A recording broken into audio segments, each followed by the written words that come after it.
De la prueba enlace, doctora. Bueno, estamos en ese proceso justamente, revisando los resultados del informe que nos entregó el grupo que hizo la evaluación de la prueba. Entonces, en esa revisión pues estamos justamente planteando ya cuál sería la secuencia, pero todavía no tenemos. Y de las principales conclusiones de este grupo que les entregó este análisis, ¿qué se desprende?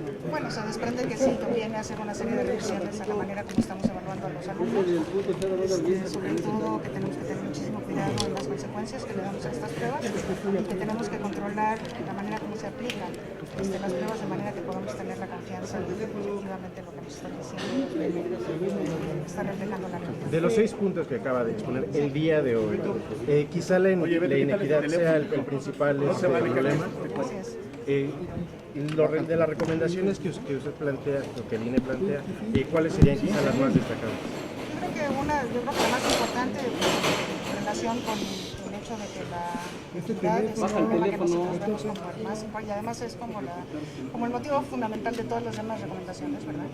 Es que sí es necesario hacer una reducción del gasto público de forma tal que empezamos a revertir todo el gasto adicional, la manera como enfatizamos a los grupos vulnerables, ¿no? Como estamos atendiendo a los grupos vulnerables. Entonces, que el gasto adicional empiece a atenderlos de manera especial, con una atención privilegiada, digamos, de forma tal y centrada en la escuela, ¿no? De forma tal que las escuelas que atienden a estos grupos que están siendo los menos beneficiados por la educación nacional puedan tener todos los apoyos necesarios que por la manera como se ha distribuido el recurso educativo no han podido tener hasta la fecha. Doctora, esta propuesta de lo del primer año de preescolar que se tendría que repensar específicamente y exactamente qué está recomendando. Bueno, ¿Quitar la obligatoriedad de ese primer año?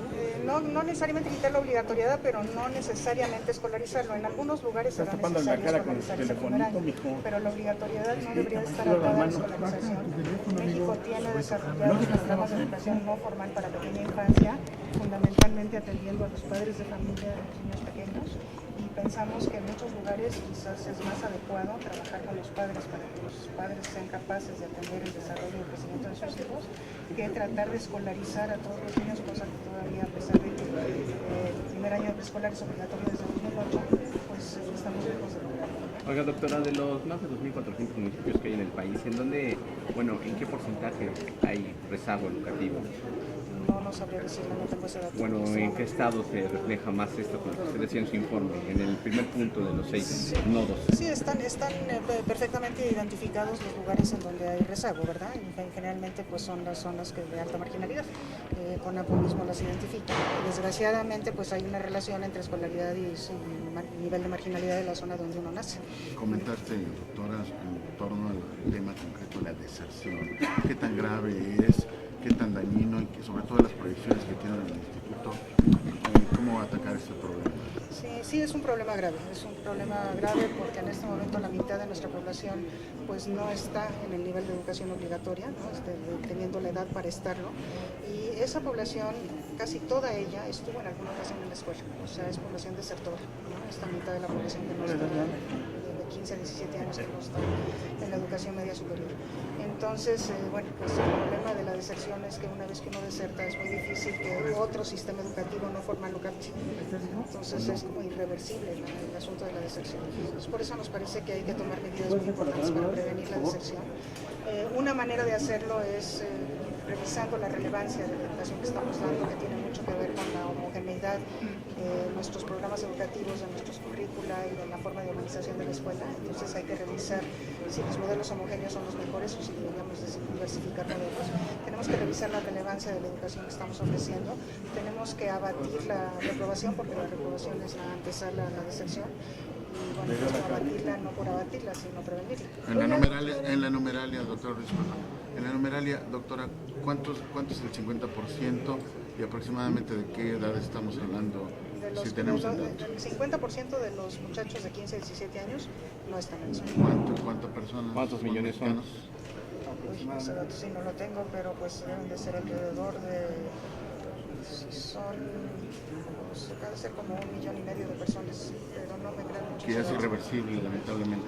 Pues sí, o sea, no es irreversible nada, ¿verdad? O sea, como que la gente sí puede ser resiliente y puede tener, de hecho, hay alternativas no formales a la educación, pero es muy poca la gente que accede. Entonces, en términos generales, sí podemos decir que una vez que este hecho se dio, este hecho de la deserción, pues ya es muy difícil revertirlo. Oiga, doctora, ¿qué está incidiendo en este fenómeno? ¿Es el modelo económico actual, la situación social? Sí, yo creo que hay muchas causas históricas, sobre todo de la manera como creció nuestro sistema educativo, cómo se fue extendiendo de las zonas más ricas a las zonas más pobres, de las más urbanas a las más rurales, cómo hemos mantenido, digamos, este estilo, este enfoque en nuestro crecimiento educativo, cómo le estamos dando menos a las zonas que más lo necesitan en materia de educación, y justamente lo que nosotros estamos proponiendo es que eso no revirtamos.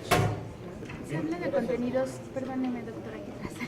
Se habla de contenidos educativos que no son pertinentes. Nos referimos específicamente a los que están enseñando en la preparatoria o vienen estos contenidos desde la secundaria. ¿Y a qué se refiere con contenidos educativos no pertinentes? ¿Cuáles son las materias que a lo mejor se deberían derogar? Sí, tenemos un énfasis muy fuerte en nuestro sistema educativo y en nuestras formas de enseñar en los conocimientos, ¿no? Entonces, pues bueno, lo que es verdaderamente pertinente para la educación de un muchacho en edad de educación obligatoria es el desarrollo de habilidades básicas y de habilidades superiores de pensamiento, evidentemente manejando conocimientos, pero cuando solamente se enfatizan los conocimientos y se dejan de desarrollar las habilidades, entonces se vuelve poco relevante la educación, porque el conocimiento no, y sobre todo cuando es un conocimiento homogéneo, pues ese conocimiento no necesariamente le significa a los alumnos, ¿no? Gracias, señores. Entonces, retirar algunas cargas, algunas materias, ¿cuáles serían las materias que sugieren? No, requiere una revisión completa del currículum, de manera que se enfatice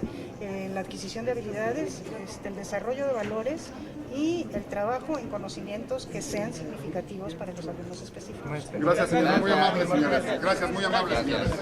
Gracias. Gracias, maestro. Gracias, maestro.